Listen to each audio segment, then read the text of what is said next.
Hey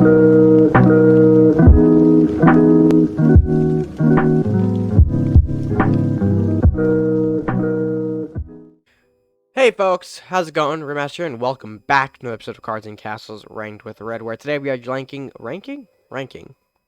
the Nature's Necromancy deck for the October 2021 season. And before we get into it, yes, my voice is still a bit raspy here. We've been experiencing some stuff still from this cold, which we're hoping is gone within the next few days or so. Maybe by tomorrow, maybe by Thursday, hopefully, at the time of recording this. But yeah. It's a bit annoying, but it is what it is. So I apologize in advance if you guys hear anything from me. It's just my body doing things while being sick. So hopefully it doesn't really factor into the games too much. Hopefully you guys still enjoy them. So with that being said, let's go ahead and get into game number 1. Alright, so getting started, we've got match number 1 here. As you can see, opener's looking fairly okay, I would say. We have the Faithful Drake, we have the Freezing Pillar for perhaps some early game shenanigans. We are going to drop Rage and Temple, though, see if we can't pick up any more early game reinforcements beyond the Faithful Drake. We do grab the Reanimate, which is neat, but ultimately not going to be what we want. And the Lightning Blade, which I guess is cool as well. We are going to end up passing turn 1. We don't have anything to play, nor do I feel like coining out the Drake is going to be super impactful. We follow up with the Faithful Drake turn 2 after the Inspire. Inspire, though, is an interesting choice coming out of the red yellow. Kind of hard to predict if the deck is a no interaction, last will, or just a good stuff pile. Usually based on Inspire, because Inspire is a generically okay card. It's not great, but it is certainly okay for sure. Seeing here, you got the Berserker coming out. I think one of those pulls was Berserker. Or at least Berserker came from, I think, one of the Inspire pulls. That's how I think that sender should have gone. But anyway, I see an opportunity, and I am going to take it.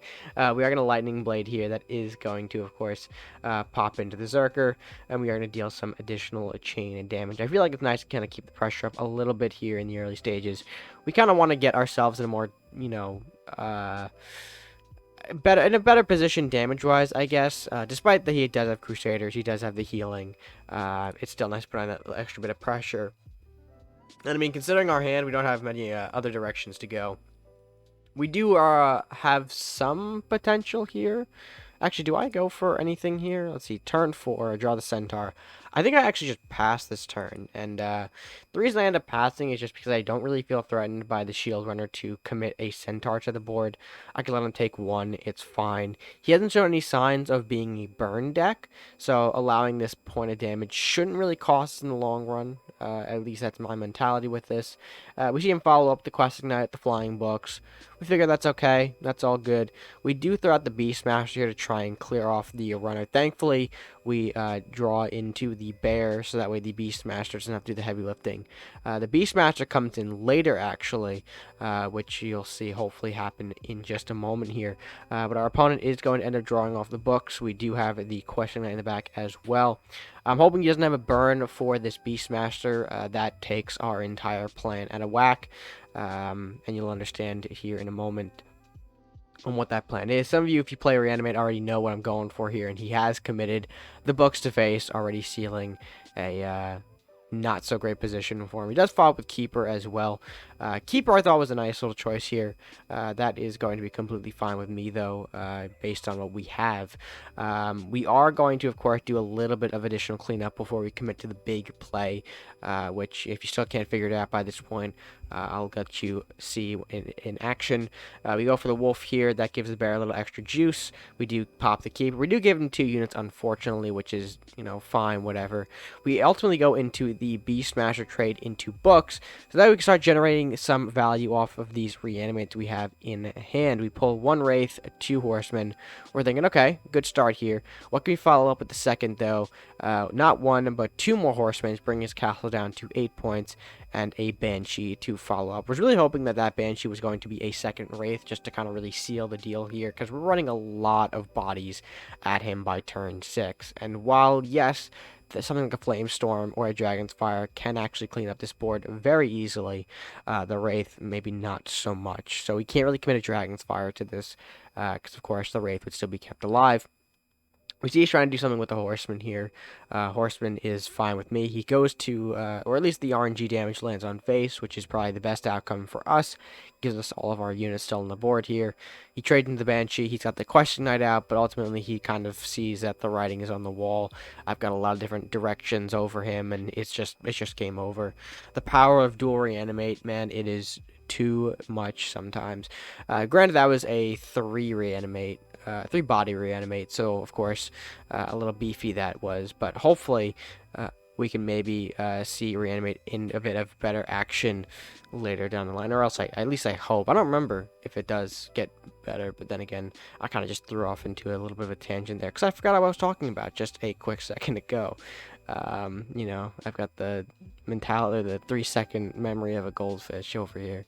But hey, game number 1 will take the win. Fantastic start for this month's placements. Let's go ahead and get into match number 2, though, and see what happens over there. Alright, folks, and game number 2 underway. So we're just going to fix that quickly there.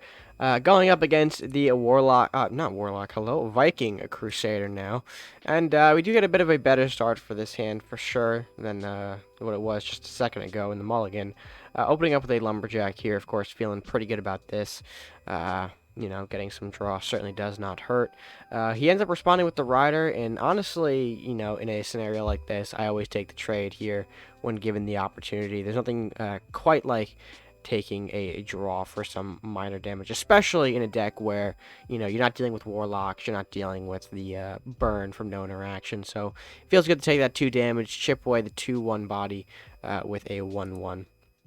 And of course, we'll take that damage, get that draw, following up nicely with a second Lumberjack. That is going to be great. We end up, well, we do have a Blacksmith play for follow-up, which is fantastic as well. However, coins out into the Cleric here, which of course is not super great for us.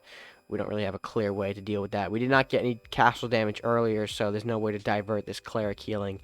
If I were to trade, it would always land on the Cleric, so we don't really have a clean way right now to deal with this. We do have one in the form of now Beastmaster, thanks to the Blacksmith buff. But it's going to take a little bit more time for us to get to that card. So unfortunately, turn 4, we are just going to end up, I think, playing the Shaman here to body block and just pass it back.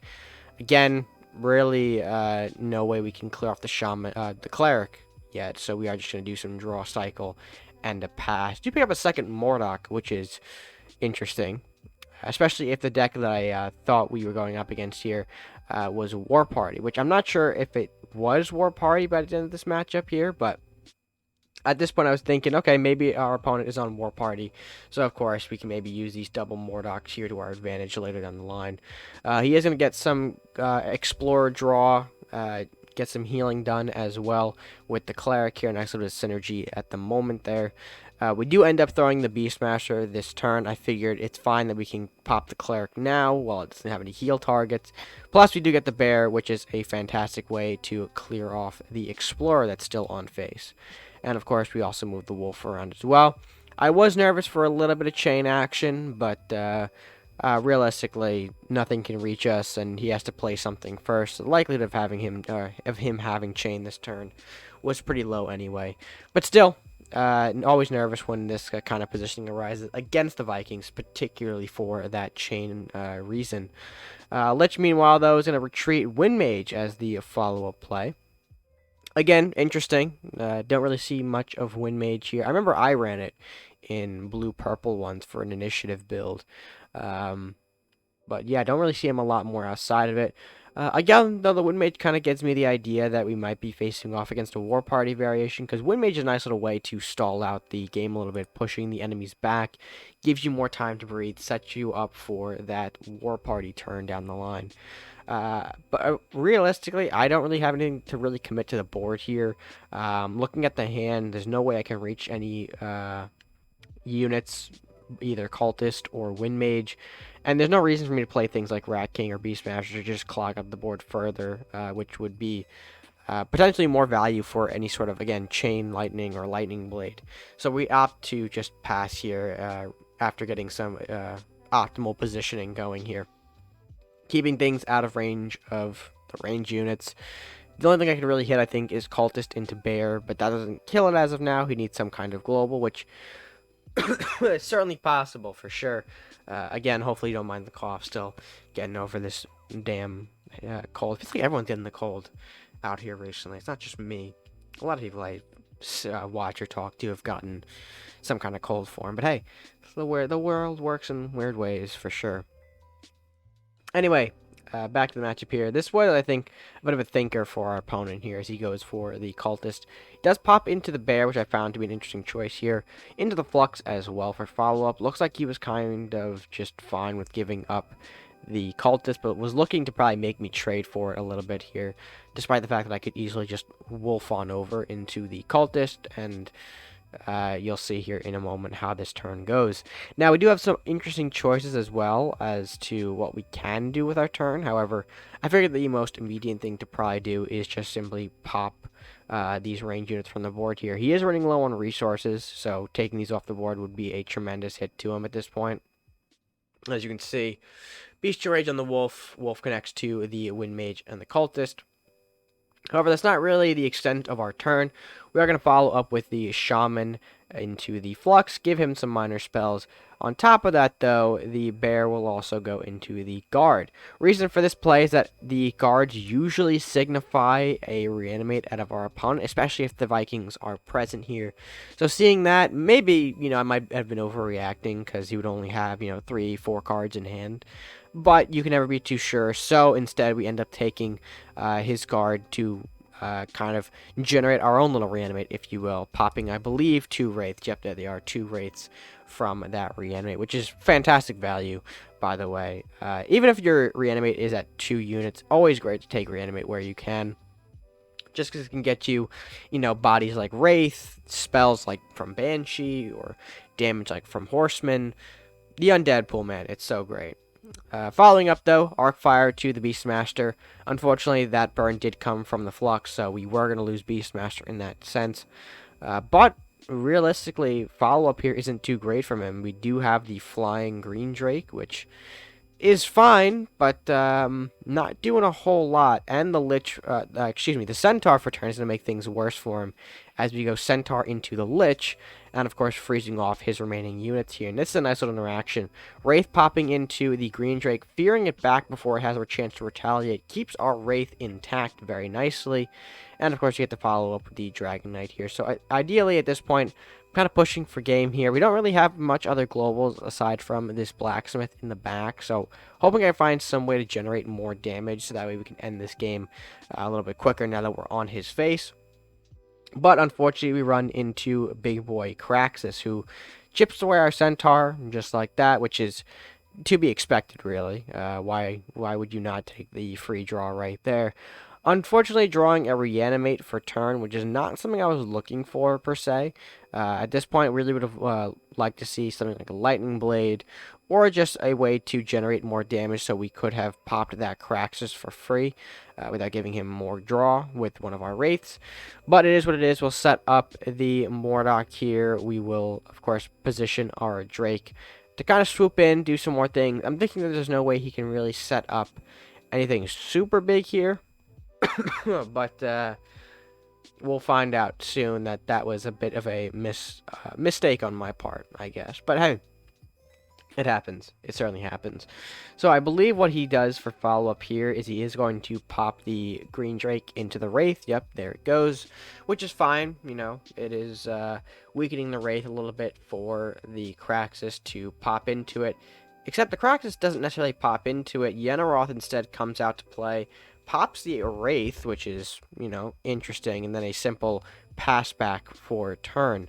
I realistically think that he might have something like a Yarm in store for us, so I kind of just set up some additional globals and pass back. I don't want to clog up the board again, kind of being just cautious of chain value here.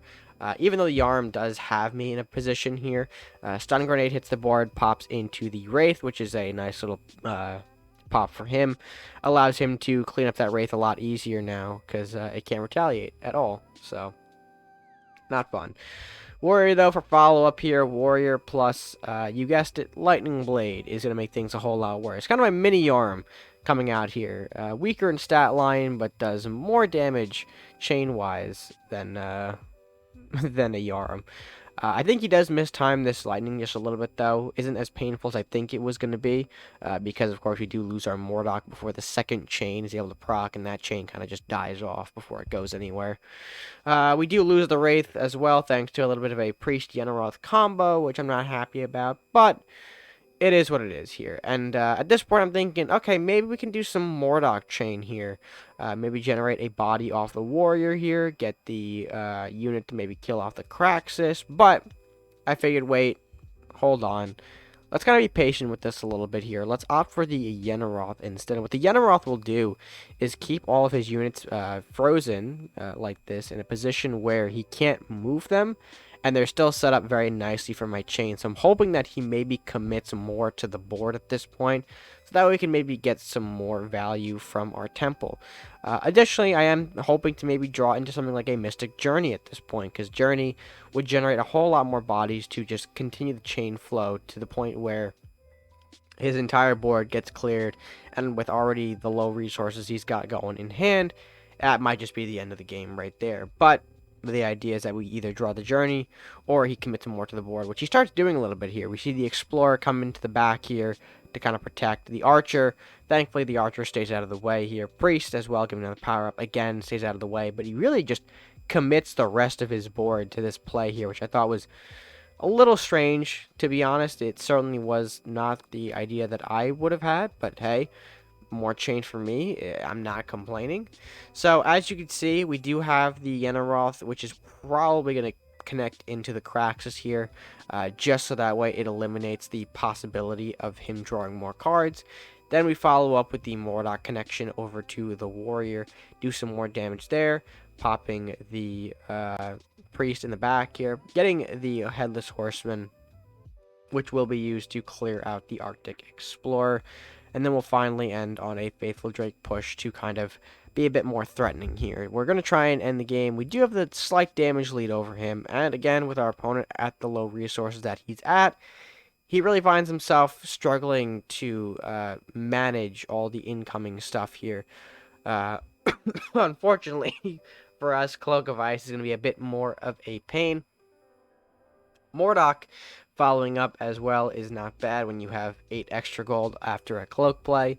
And at this point, I'm a little nervous. We don't really have a whole lot in our hand to deal with a Yenneroth without having to commit a Beastmaster to it. But thankfully, the 2-card combo that we just drew is going to be more than enough to pop into the Yenneroth. Unfortunately, I have to leave the Mordok where it is. There's nothing I can do to really respond to it properly. And the reason being, like, I could throw up a body blocker and maybe protect the temple, but I'm thinking maybe he's not going to go for the temple. He has a lot on the board anyway to clear, so he can't be spending time just, you know, popping my globals when we have a big dragon near his face, and he only has, you know, 10, now 9 health thanks to sudden death. It's not looking good for him, for sure. And while he is on, you know, the sudden death double draw, he needs something here, something big. You know, another Yenneroth maybe would be big. See the Armory, which is not something that I think he was looking for. That Archer does not kill the Yenneroth as it is. He has to commit the Mordok to kill off the Yenneroth, or else he's basically dead, unless he pulls a Horseman out of his ass and pops into Yenneroth here. But he does go for the Temple, does generate a Banshee, which is not, I think, what he was looking for in that case. But here it is. Here is the Banshee. And I still have Lethal on board. I think he realizes that at this point he has to pop into the Blacksmith, because without it, I have Lethal. I don't have Lethal without it. Again, English, man. English is difficult. But yes, he does go for the Blacksmith here. He realizes that he has to mitigate the damage here to get another turn. However, as you can see here, we do have another Temple in hand, so really, it was all for naught, as we just simply pop down the Temple and swing for a game. Simple as that, cleaning up very effectively, and yeah, we walk away with another victory. Still don't really know what that deck was for our opponent, to be honest. Could have been a just simple blue, yellow, good stuff, but hard to say, hard to say. With that being said, though, we do have another match to get to. Match number 3, so let's go ahead and jump to that one right now. Alright, and game number 3, going up against Val. And, yeah, not exactly. Oh, I skipped a little bit here. Didn't mean to, jump that far ahead. But not my proudest game, as we'll get into it here. As you see the mulligan, we do end up not exactly with the best of openers. Yenneroth breaking in our hand, followed by 2 4-drops. Yeah, not great, for sure. I think he still does a little thinking here. Val takes a little while here in the mulligan phase, as we of course now jump into turn 1. Come on, replay, work with me here. There you go, simple as that. But yeah, turn 1, as you can see, pulling the lightning blade, another 4-drop we can't use. Blacksmith, I'm thinking, is all right. That could be a little fun for us, but Blacksmith is going to probably hit the board turn 3 for ourselves. Maybe generate a platform for Centaur turn 4, I'm thinking. And I definitely want to put that plan into motion, seeing the cultist out from him turn 2. Of course, Smith hits the board. We're going to set him up at the top there, doing his thing. Hopefully he does well. All that great stuff. We do see, I believe, the turn 3 Eater. Yep, there he is. Simple as that. And here is where we took a bit of a gamble. In this scenario, probably 9 times out of 10, it's probably better to hit the Eater off of this Centaur. I knew I had the Centaur this turn, obviously. I had to do it. Question is, I had, was whether or not it'd be worth it for me to pop the Eater or pop the Cultist. My dumbass thought it was okay to pop the Cultist. Here's why you don't pop the Cultist. Shifting technique into Alpha Strike means that his boy into actually no, 2 shifting technique, mind you, equals a very big magic eater. And of course, pops in the metal here, make himself a little bit stronger. Chaotic Storm for follow-up. Thank God does not kill the blacksmith here. But again, here is dumbass part 2, as we go for the lightning blade, thinking, yeah, this should be enough to kill him, until I connect, see the math doesn't work, and have instant regret about the rest of this game. And by this point, folks, I am nowhere near the driver's seat for this game. It's just done. You look at my hand. Faithful Drake, Blacksmith, 2 Yenneroths, and Armory. And then Koru pops out? No, we're done. It's simple as that. So, at this point, I'm like, okay, we're probably not going to win here, but let's see what kind of magic we can do. See if maybe we can rebound somehow. I'm thinking the Yenneroths are going to be basically my ticket to popping his Koru, but he has so many minor spells at this point. I think I might have bricked him on minor spells after how many he's got, but I mean, we're seeing how valuable they are now. Ice Weaving to my Faithful Drake here. That means Koru's going to get a free connection and walk away to wherever he wants to go. Stun Grenade, gonna pop in, neutralize my second Drake. Another Cultist pops up, and Inspire, getting him more units. We're not having a good time, folks. We're not having a good time. Needless to say, we're gonna Blacksmith, we're gonna Armory. I draw Lyanna for turn, which I think is fantastic. Another 9-drop to the arsenal for this game. Really what I needed there. And he's gonna follow up with the Armory here. That's going to not really matter, I think. The math here still kind of does some wonky things, but hey, he gets the connection again with the Koru. He's gonna run around. I don't think he's gonna push the Cultist. No, I don't think he pushes the Cultist. But yeah, at this point I'm thinking, okay, I need something here for turn 8 to block. Pull Temple.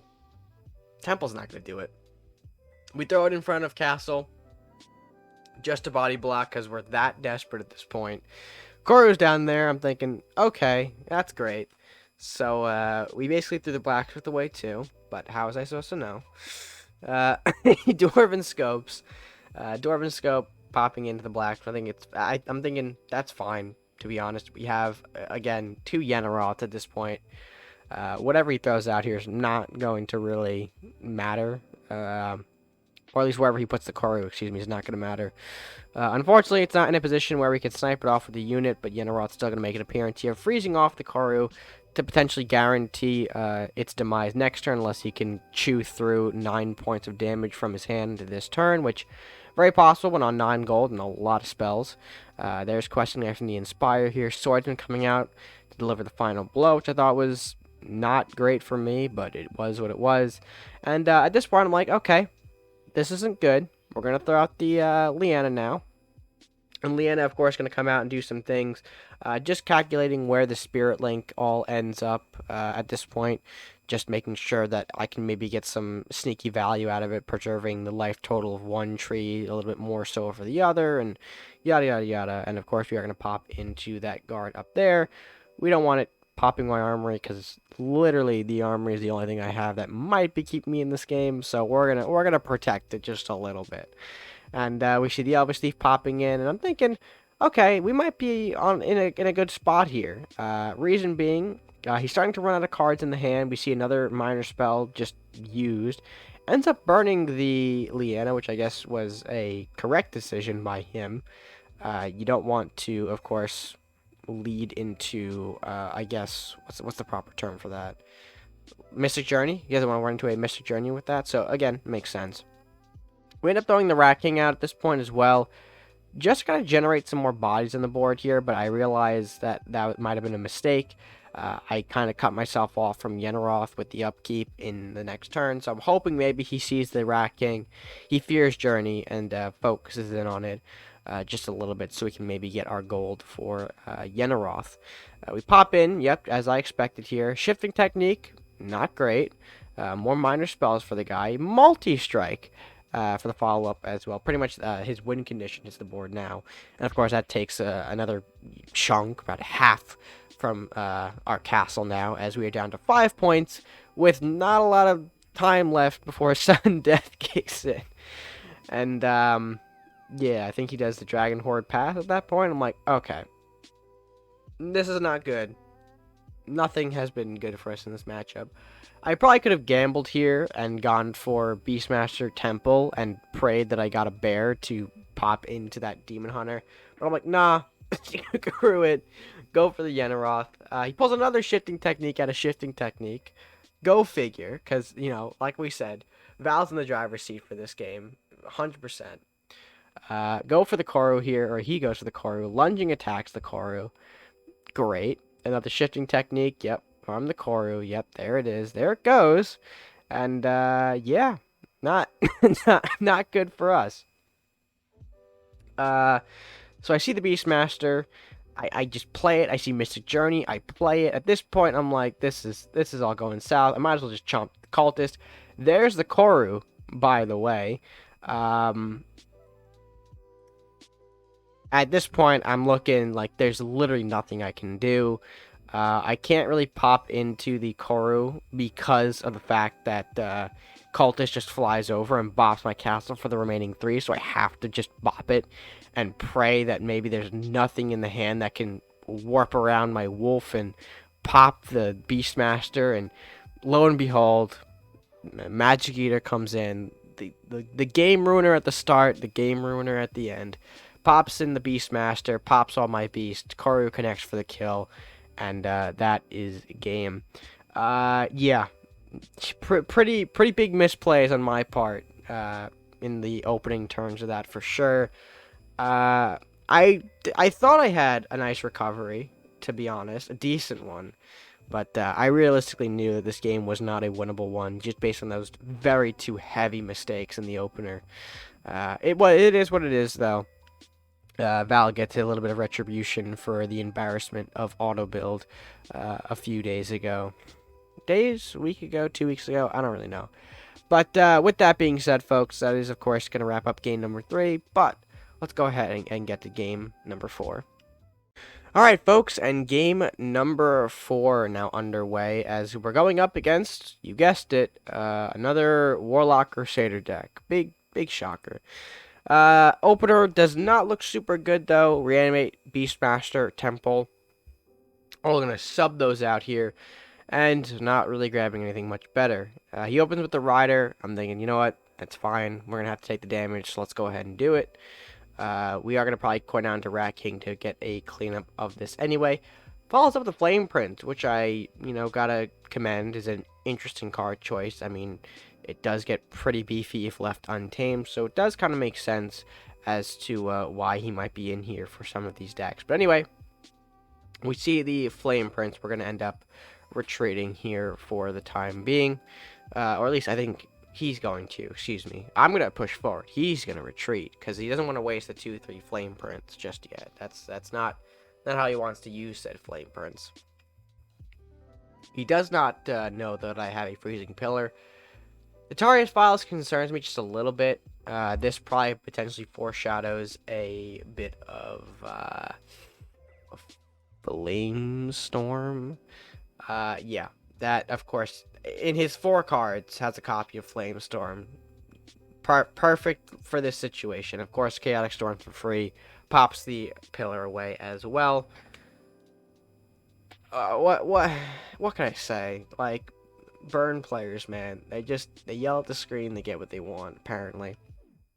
Anyway, we're gonna show out the Rat King Part 2. This is gonna just throw more bodies at him, maybe force another big burn out of him. And just, we hope for the best. Banshee coming out now. I'm like, okay, Banshee's an interesting choice. Not sure what we're doing with that, but sure, man, let's roll with it. We unfortunately do not draw a global buff here of our own to make this a bit more impactful. We do end up popping the reanimate that we have in our hand just a little early to generate some value here to kind of keep the pressure up, because it looks like maybe our opponent isn't really too stacked right now to deal with our bodies. So I'm like, okay, that's fine. Let's go ahead and push some things in then. We've got the rats over here, followed up by the Banshee. He is going to Dwarven Miner, which I'm like, okay. That's probably going to pop maybe into the rat here, get some defense going. No, this man is on a different IQ level. Going to go ahead and Flame Storm and just pop it right in the middle there. Yep, there it goes. So we are going to, of course, try and block the incoming damage, which I guess is fair for sure. But we're not really a big fan of this play. Meaning that we really can't benefit off of the lack of globals we have. We can't really kill this and let Banshee get the face. So we are going to do a little bit of stuff here. We're going to Lumberjack into the sacrifice we pick up from the Banshee trade we just did. Lumberjack, of course, landing on Miner. I did want to land on the Flame Prince, to be honest, because we could have maybe been able to, get rid of a big threat pretty easily, while also just trading, doing some cleanup with the rats. But hey, we'll keep the rats. That's fine. Going to turn 7, he is again significantly down in resources here, which I think is pretty good for us and pretty unusual for a red-yellow deck. But hey, that's great for me. I don't mind. Our opponent, though, turn 7, going to simply fear our shaman away, doing some cycle here. Going into a naked general. I say naked because there are no last will effects on the field, and by this point, I'm thinking our opponent might just be on last will, and I'm like, okay, that's fine, but also concerning because last will is certainly a deck that has the power to back it up. And at this point, I'm hoping, okay, maybe that he doesn't have a last will unit in hand to benefit off the general here. We can clean up the general next turn, maybe, and get some things going from there. I placed on the armory to get our Mordok a bit more situated, so we have some extra health to clean up the general a bit more easily. And we see the Keeper come out, the Fear of Battle, which I don't remember where he got. Oh, I think that was from his Banshee earlier. At least that's what I remember, I think. And we'll go into the Horseman from the whatchamacallit? Mordok. That's the card that I'm all over the place. I hear a ding in the background, like that's on as well. Oh man, this game is a mess. Arbiter coming out now. Arbiter smacking the armory, which is not great. Keeper gonna come in, smack for 2. That's gonna yield a horseman for him, as well as get some Fury stuff going, which is fine. But we'll end up going for a Beastmaster here. Actually, no. Will we? No, I'm stupid. Dragon Knight into Lightning Blade to clear off the Keeper. Again, this matchup is all over the place here. I got a schedule to fill. CNC2s in a few days. I'm all over the place. But yeah, that's not great for us. The Flame Prince is still left to do his own devices here. Horseman coming in, dealing 3 to castle, which isn't great, because again, I have the fear that this is a maybe last will / burn deck, potentially. So yeah, not good if we take castle damage against the red-yellow at this point, falling into single digits. However, we have a great play lined up here with this Beastmaster. We are going to go ahead, pop into the Banshee, Bearhawk popping into the Salahar Rider, just to kind of get that out of the way. Following up the Beastmaster connecting to the Flame Prince for a 4-unit reanimate, which is fantastic. Horsemen's are going to come out, connect to the Horseman and the Castle. Banshee coming in as well, doing some things there, and then passing it back. And at this point, we're feeling pretty good. Our opponent, again, we're evening out on resources, but we have more board control, which is great. Ship the Dam, though, which I think was another Banshee spell, hitting the board here, and Andrew, certainly not great for us. Andrew, of course, going to benefit off of these last will Banshees, and of course, Chaotic Storm again, going to ruin my day, looking head ass. Not good. Certainly not good here, and at this point, I'm like, okay, we got to get rid of the Andrew. We have to, before this gets any more crazier, we are going to go into the L-Blade plus Rally here. We do lose the L-Blade, but it gets rid of his biggest, potentially last threat here for us. And, yeah, we're feeling great. Feeling good pushing in here. We've got 2 peasants to his 1 skeleton, which is now going to get a hit on face because, Fear. Fear is a hell of a card. Into the Begacorn as well, which I'm like, okay, Begacorn's fine, no need to worry about that. We can try to get this Gift of the Shepherd now off more effectively if we can heal the castle. Get 1 point of heal, or at least, well, 2, but one trigger on castle. Great. Great. Shaman coming out now to follow up as well. We're going to pop the Pirate, simple as that. Shaman as well, going to do some interesting things. We are going to go ahead and throw the Drake up and kind of ignore the Pegacorn in a sense. We don't really have the means to deal with him this turn. We are just going to pass it. We can't just temple into it because it's going to absorb that chain damage, so can't really do nothing about that. And we'll pass on just kind of setting up some more bodies here. We are at a health disadvantage moving into sudden death here. We're 10 points behind him, and he's now going to Flamestorm. Things are not looking good, folks. Things are not looking good. He's going to Pegacorn to the Shaman, bolt the Drake away, and Hands of the Saint into Castle. Yep. It's great. No, we're having a great time. I promise. And at this point, I'm thinking, all right, this doesn't look great. Really doesn't. I don't want to really use Leanna to trade a tree into the Pegacorn, so I end up taking a bit more of a gamble here and hope that he does not pop another Arbiters. Instead, I'm just going to start rushing for face damage at this point, hoping that maybe the cards he pulls aren't going to be what he needs to get him a win. And we go into sudden death, and there's a Craxus. Yep, Craxus. Ah, Craxus, you make me smile, you piece of... Okay. At this point, we just, again, I have to prioritize face damage here. There's really nothing else I could afford to do. I have nothing to really trade into the Craxus, and trading into it, it's kind of pointless. So, we go into the Leanna play here. We rampage up as well, just to kind of get the Drake in a more uncomfortable position behind the castle for him.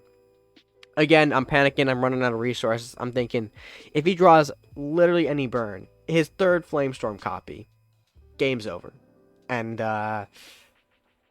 we just have to push and pray. Push and pray. I end up blocking the Craxus here as well with the Spirit Trance. It realistically doesn't matter where I place the tree, as long as they're kind of blocking the castle in some kind of way here. Again, defending from, like, you know, an Arbiter potentially here. But the Leanna play's got him thinking. He does Craxus into one of the trees, which is, you know, expected. To get himself some more draw here, get him his hand nice and full. However, I'm thinking to myself, do I actually have this? Reason being, Castle Burn can kind of bypass a Spirit Link, in which if you just, flamestorm the board or like incinerate the castle, like you got game at that point. I don't know if he knew that or did not have the resources, but he ends up starting to trade into some units here. We see the Berserker into the Peasant, the Banshee into the Peasant to kind of clear off the remaining units here. And, we're left still with our Peasant and Drake right on the castle. Scout comes out, not enough to kill the Faithful Drake. Lumberjack becomes enough to kill the Faithful Drake. But, I mean, yeah, we're looking at our hand here. We have Dual Temple. It's not enough. We need something like a companion. And there it is, folks. We do get the companion draw to end off the game properly. 2, chaining for 3. 3, chaining for an additional point, and more than enough, slightly more than enough, to kill off with the Centaur. Oh boy, what a game. I get barely making out of that one, for sure. Again, I'm not sure if maybe the presence of Spirit Link threw him off a bit. Just maybe not recognizing that Burn kind of bypasses that Spirit Link if he had it. Again, not sure. But, yeah, that was, of course, match number 4. But, folks, we have another match to get to. So, let's go ahead and jump right into game number 5. Alright, folks, and game number 5. Going up against, well, you guessed it, another red-yellow deck. As, again, hand not looking really great here. We do keep the Centaur just for the sake of having a playable body by the midpoint of the game. But, yeah, not looking super great in the opener. I think our opponent does think a little bit here. Yeah, he's just going to take some time for his turn, which is fine. Just skip that part a little bit here as we jump right in. Turn 2, I think he does go for the, I want to say Inspire, but I could be wrong about that. Come on, tell me that I'm right. Tell me that I'm right that you Inspired. No, you Priest. Shit! Well, I clearly remember all my games. So I see the Priest at that point. I'm like, okay, that's fine. I end up coining the Rat King here just to get rid of the upkeep on the Rat King, as well as generate some body blockers here. I realized that I probably could have just taken the 3 and passed with Lumberjack to set up for maybe, like, Armory turn 3, but I'm like, you know what? It's fine. I don't want to take the damage because I don't know what kind of deck I'm facing off against quite yet, so being a little bit more on the precautious side is the way I like to play things. So we go for the Rat King here to generate some blockers. He is going to go for the Cleric follow-up, which not necessarily great. We learned from last time that we do usually have a bit of trouble with the Cleric, but thankfully we have not 1, but now 2 Freezing Pillars for the situation. Pillars are going to do some work here, as we are just going to throw 1 up over here. Yep, just like that. To neutralize the Cleric, as well as putting the rats up to block here. That is going to, of course, mean that he has to go through some bodies before he gets to the Freezing Pillar. Not super easy to do when you have only 4 gold to work with. One of those being used for the Lumberjack, which you saw trade into the rat there. And throws down Cleric Part 2, Electric Boogaloo. I'm like, that's great. Have you met my second Freezing Pillar? And this one, of course, doing a little bit more work than the first, neutralizing both of them rather than just one. And I'm like, okay, this is fine. Let's go ahead and neutralize these Clerics here. See what he's got for a turn 5 response. And to my surprise, follows up with the Furnace Knight of all things, which gives me the idea that, alright, we are facing off against a Knight deck this month. Okay. Didn't expect to see it here, but here we are. Happy to be here. We do opt to take out the Cleric, I believe, here. We do chip away the rat in the back of the castle there. We're going to take a gamble with the Lumberjack here to see if maybe we can prioritize the heal on castle and then kill off the Cleric, which thankfully we get, taking that out of the equation, which is fine because this thing is going to be unfrozen anyway once this Furnace Knight smacks into the pillar. And of course, Furnace Knight dealing Inferno to both my rat as well as his own castle, which is pretty funny, but It's the price he had to pay for the positioning of all that. And he does follow up the Cleric here, pushing that up all the way as well, which I thought was an interesting choice. But hey, I'm not complaining. We do have the Beastmaster follow-up for this, of course. Beastmaster going to go ahead, hit the board, smack into the Cleric for turn. And I just pray at this point that maybe he does not have a response to the Beastmaster right away, i.e. burn, which he's down to 3 cards. Shouldn't be, but you never know. We are going to go ahead throw the bear up as well to block face to allow Beastmaster to smack into the Cleric, which probably should have saved the hit on Cleric until before we... Well, we should have done the Cleric hit first, what I'm trying to say here. The congestion's getting the better of me in these last few matches. I promise I am okay, I think. Goes to Furnace Knife Part 2, which I take a deep breath of relief for, deep sigh of relief, that it's not a Luminaris. We go for, he goes for the Priest follow-up as well. He's going to bot my bears around, which I'm thinking is fine. No big deal. We have a bit of fun stuff to do anyway, as we have 7 gold, a Dragon Knight, and a Reanimate in hand, which, it's going to be fun. So, we have to play this right, though. We opt to do this positioning, which realistically was not actually the best way to go about this, because we do end up not popping, like, 4 points of extra damage on the Furnace Knight, which can be pretty big, especially to trade it with something like Banshee, which we just popped. So, yeah, a bit of a mistake on my part there, opting to kill with the bear, or Beastmaster rather than the bear, but happens. We still got 3 units, we still got a massive Reanimate going, which is fantastic. And that Furnace Knight not going to be able to really hit anything except, I believe, the Banshee this turn if he wants to. Follows up the Stables, which confirms my Night Deck suspicions here, but oh no, he's popping into Wraith. Oh yeah, he can reach Wraith, I forgot about that. But yeah, no, the main point is, oh no, he hit into Wraith. And of course that creates a bit of a chain, and what's in my hand?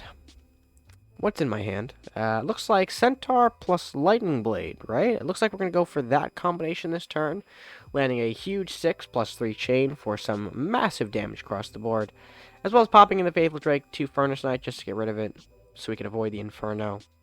And yeah, simply pass on that and say, here you go, friend. You might need to deal with this somehow, which... granted, he goes for here. Lumberjack, of course, going to pop into the Faithful Drake, drawing him a card here, which is fine. Furnace Knight coming out for a 3rd appearance, popping into the Headless Horseman. The Centaur left untouched for now. The Primordial Flame moving up. We see the Knight of Flowers trading. Unfortunately, that last card in hand is not something that he can use to pop the Centaur with, which is unfortunate for him because at this point here, the new Bestial Rage in hand, that's going to be game over. We, of course, smack into Centaur into face, clear off the Furnace Knight from the back, allowing Banshee to deal the remaining points of damage to secure game number 5, as well as taking a ranking of 33-73. Not bad for Nature Necromancy's October 2021 season, but we're not done. Usually at this point, we'd wrap up the video, right? We'd say, well, we got the ranking, that's great, let's go ahead and close it out. However, we do have a bit of a treat for you guys, and we'll get into that game, a special game number 6 coming at you right now. Alright folks, and a special game number 6 now underway as we go up against a Warlock Crusader deck here. And our opening hand is looking pretty nice. The classic Rat King Mystic combo in our opener. Fantastic to see here. We end up getting the Freezing Pillar as well, which is not bad, but maybe against this strategy in the early game, we'd like to see something a little bit different. Throwing out the Greetings, which we haven't done in a hot minute here, I think, in the show. But regardless, opens up with a Mischievous Imp. We're like, okay, that's fine. I'm going to opt to go for the Rat King here.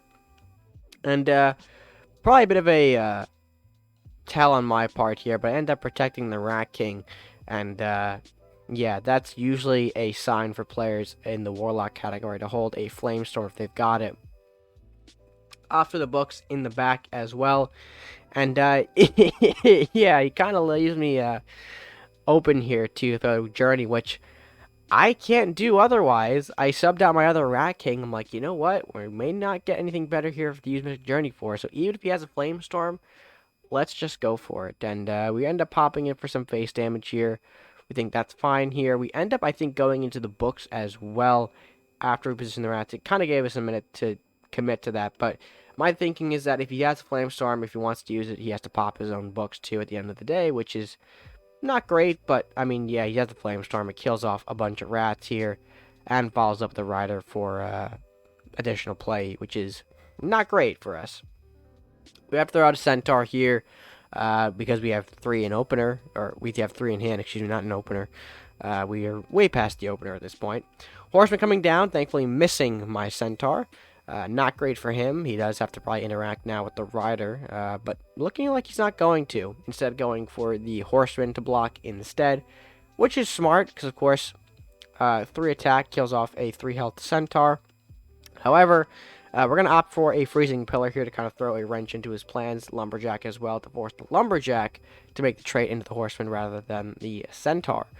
And, yeah, not looking too hot, though, for me. Monk healing Castle now. Going to pop the Freezing Pillar, which is fine for him. Even bolting away my Centaur as well, which I thought was not very epic of him to do. And we are certainly in trouble here. We go for the Lumberjack trade.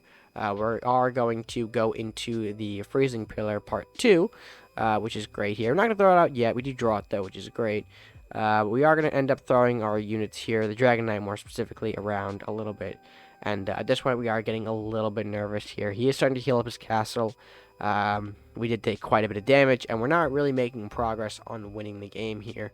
We kind of just got a lot of cards doing nothing, really. So we're going to see him drain life after throwing out the Mischievous Imp. Not exactly great for us, so we are, I think, just going to... How do I do this? Oh, I think I have a bit of a play here. Because I'm trying to mitigate the damage here, right, from things like burns and stuff. So I recognize Imp could be more of a nuisance here, so we are just going to end up popping a Bestial Rage Centaur again into the mix here. We do have a third, so we're not super worried about wasting said Centaur. But we're going to throw the Blacksmith and pass on that. I'm thinking here at this point, we're both at low resources. Maybe I can get him to put a unit into the Dragon Knight so that we can have a launching platform from Mordok. However, Dragon's Fire is certainly going to be a bit of a downside. Plus Incinerate. Man was not letting me have a unit on board for turn 9. Which is, you know, not great. Especially after we see the Mordok hit the board here. Mordok going to do some things. We end up popping the Rider with Horseman, which Rider then pops Horseman. So, again, we have to leave the Monk to do his thing, which is not great. That's another 3 damage to Castle in an environment where burn can very easily end. Oh, and yeah, the Flamestorm copy. Thankfully, he burns off his own Monk, but that's not really what I'm concerned about. At this point, we draw the Leanna, which is huge. Leanna going to come in here, providing some additional bodies to block and absorb some damage. But remember, just like last time where we had the situation, burn does not care if I have link trees. So if, you know, these trees end up, or if he has any burn wins him the game. So thankfully we see the Imp. We realize that is not game over yet. We are going to, of course, throw the Centaur into face. We want to start getting some additional castle damage where we can. Opting to Freezing Pillar here as well, just to kind of maybe control things a little bit more and get a chance to push in some of these trees. We're hoping that the Imp does not land on Castle, which thankfully it doesn't. It lands on that top tree over there, which is not really a big deal, but, I mean, we do end up losing the tree anyway, if that's the case here. We do see the Priest, though. Priest is going to, I think, make a decision here, whether he wants to go into that tree or the pillar. Goes for the pillar, which gets absorbed by the lower tree, thanks to the priority of which they were summoned. So technically we still get both trees out, and thankfully we find a global buff in our hand. This is going to do wonders for us. We pop in 4 for the Centaur, 4 for each tree, and I believe we just simply pop the Imp as well, just in case. As well as, I think, go for Beastmaster to block off any Arbiter potential he might have. But, yeah. Has basically 1 turn left before Sudden Death gets to him.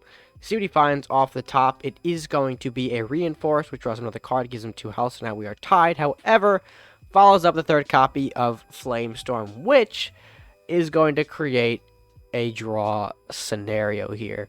We end up drawing, which of course is very rare in TNC. It only happens in this case where both players lose their last point of health by sudden death and nothing else.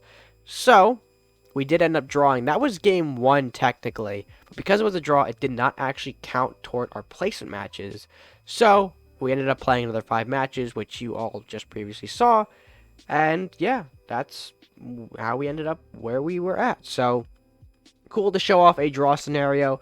A little annoyed that he ended up drawing into those 2 exact cards off the top, but it happens, you know, the will of the top deck, it is what it is.